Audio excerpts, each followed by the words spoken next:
Hola amigos, el instructor FIDE Gerardo Hernández, nuevamente con ustedes para comentar partidas de ajedrez. Iremos mostrando ahora algunas partidas del genial Paulo Morphy. ¿Ah? La biografía de este eminentísimo jugador, el mayor de los maestros de ajedrez, está explicada en muy pocas palabras. Paulo Morphy nació en el año 1837 en Nueva Orleans. En el año 1857, luchando en el primer torneo americano, ganó el primer premio delante del maestro alemán Paulsen. Durante los años que siguieron, visitó Europa a fin de probar su fuerza con los maestros del continente. Cuantos le fueron presentados fueron vencidos. Los más significativos encuentros que tuvo fueron contra Lowenthal, Harwitz y Andersen, siendo el primero en Londres y los dos últimos en París. Poco tiempo después, ya satisfecho de torneos y luchas, regresó a su ciudad natal, donde murió un 10 de julio de 1884. Morphy fue tachado por sus compañeros de dechado de aridez, igual que los campeones del mundo ya antes y después de él. Se le reprochaba que para ganar un miserable peón cambiaba las damas, o sea, en principio, lo propio que hoy se censura o se censuraba en su época a capa blanca, con la única diferencia de que el cambio de damas para la ganancia de un peón es hoy un hecho natural aún para jugadores débiles, mientras que en capa blanca se trataba de ventajas de posición mucho menores. Hoy día los tiempos han cambiado y muchos aficionados que todavía no han llegado a comprender el difícil modo del juego cerrado admiran contrariamente el juego abierto de Morphy. Un jugador débil hoy día comprende fácilmente el juego abierto, pero en la época de Morphy no era este el caso, pues a él precisamente le debemos la comprensión. La superioridad de Morphy sobre sus contemporáneos estriba en que ha sido el primero en comprender la esencia de las situaciones abiertas que se creó en sí por los buenos fundamentos. Se dice que una posición es abierta cuando han sido cambiados varios peones en el centro, de modo que las piezas tengan líneas libres. Las aperturas que empiezan con E4 son las más predestinadas a conducir a posiciones abiertas, porque en la regla debe seguir generalmente los cambios de peones en el centro.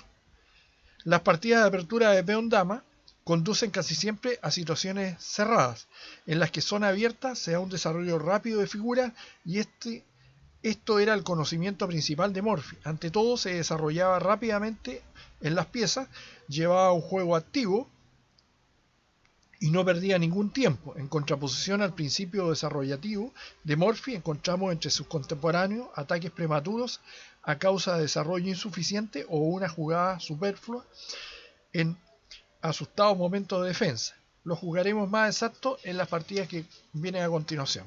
Vamos a mostrar ahora una partida de Morphy del torneo de Nueva York el año 1857. Con las blancas su rival Lichtenstein y con las piezas negras Paulo Morphy. La partida corresponde a una apertura abierta, donde Paulo Morphy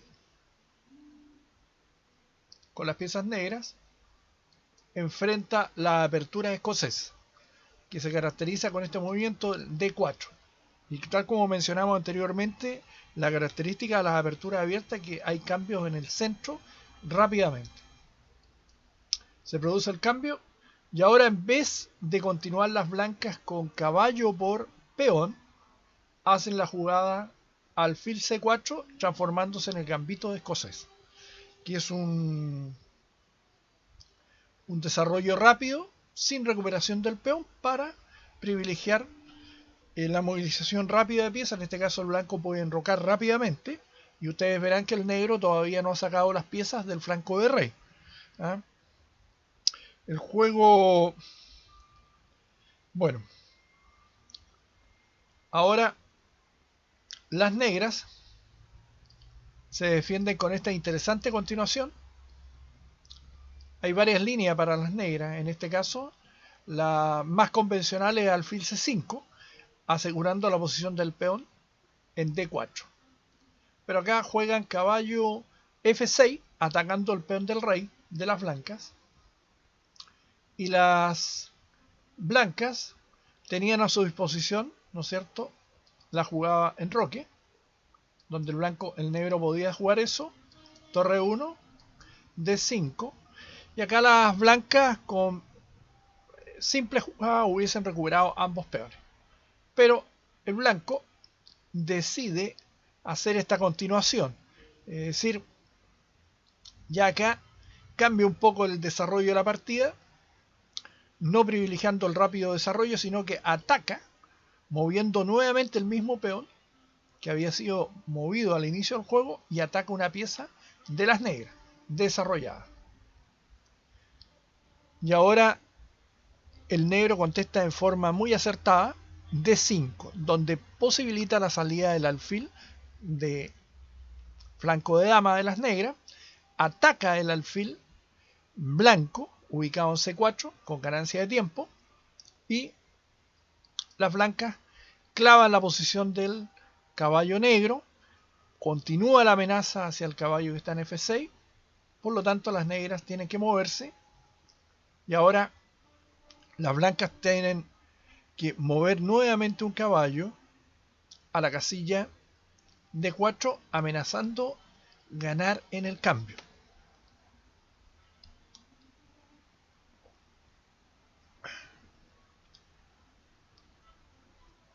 Las negras sobreprotegen el punto C6, y ahora con este cambio,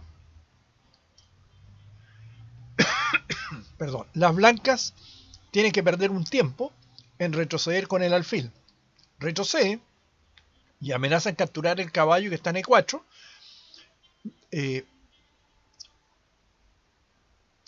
creando algunos problemas en la posición negra. Pero las negras, con muy buen criterio, siguen el desarrollo rápido de sus figuras. Y ahora las blancas, con su idea, capturan el alfil,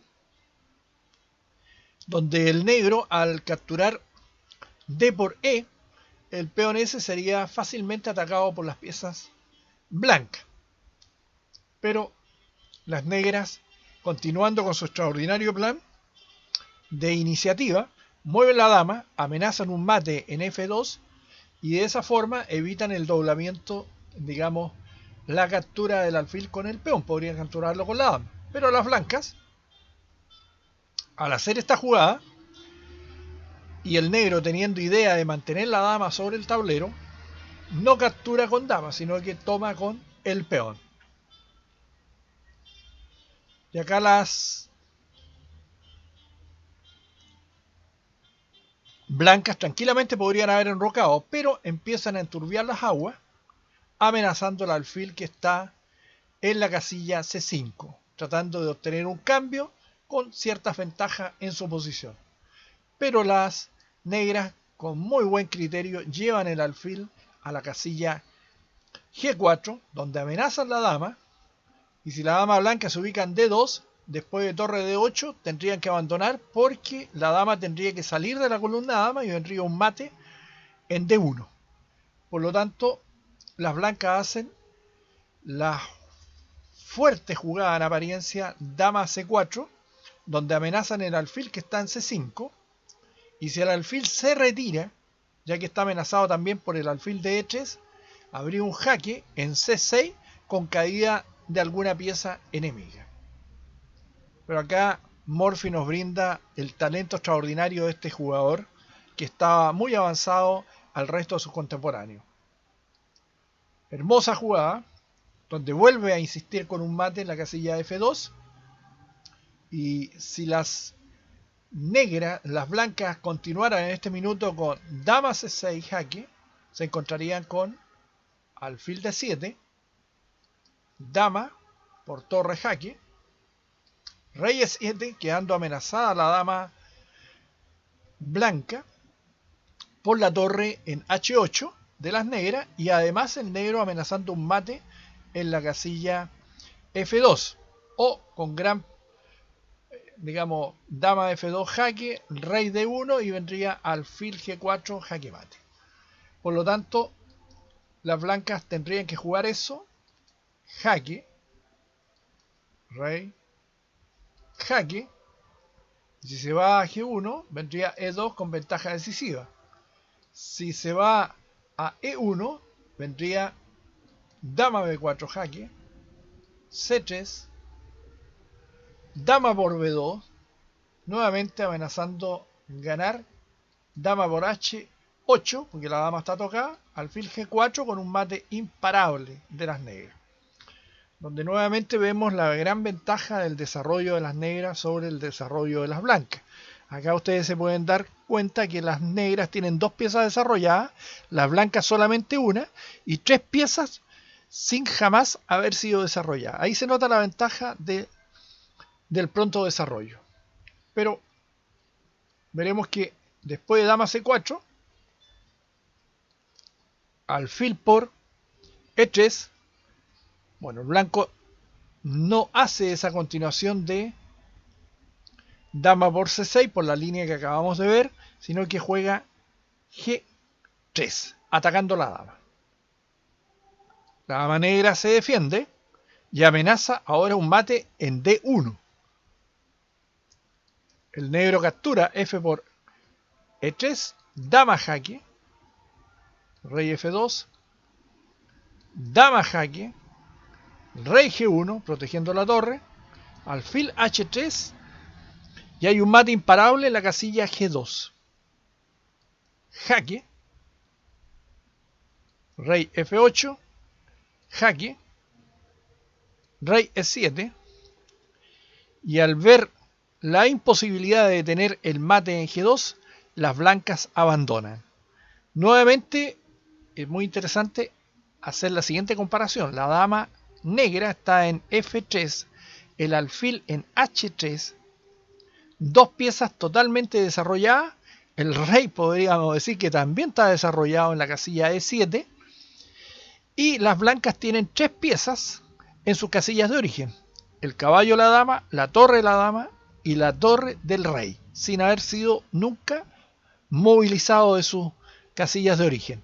Y la dama, la única pieza activa en la casilla A8, que sucumbe y ve totalmente imposible detener la amenaza de mate de las negras. Una hermosa partida de Pablo Morphy, donde nuevamente nos mostró la ventaja del desarrollo, así como lo había hecho Andersen, pero Morphy fue un genio en este sentido.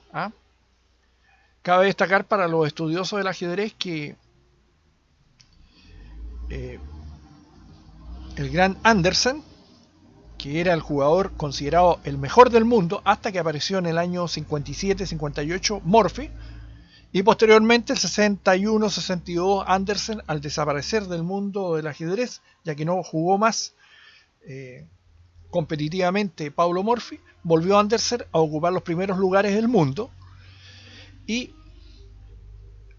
podemos decir que Andersen también fue el gestor del juego de posición, y su gran pupilo y alumno fue nada menos que William Steinitz, el gran campeón, primer campeón mundial de ajedrez, aun cuando se considera que el primer campeón mundial no oficial de ajedrez fue Adolfo Andersen. Bien, espero que esta partida haya sido del agrado de todos ustedes y la hayan podido disfrutar. Yo recomiendo que la vuelvan a hacer para que vayan viendo los matices poco a poco de las alternativas, cómo se van dando estas situaciones tan interesantes de ir plasmando la ventaja poco a poco. En el juego abierto se plasman casi de inmediato. En el juego posicional o aperturas cerradas es un poco más lento, pero yo recomiendo a los estudiantes o a las personas que se están iniciando jugar apertura abierta, porque eso permite aprender a jugar con las piezas. Y eso es un arte. Cuando uno lo hace desde pequeño o desde inicio, cuando comienza a jugar, va perfeccionándose cada vez más y más, y después ya se hace un experto en el arte de saber manejar las piezas. Esa ha sido la lección de ahora. Muchas gracias por la asistencia virtual y espero que todos estén muy bien cuidándose de esta famosa pandemia. Gracias.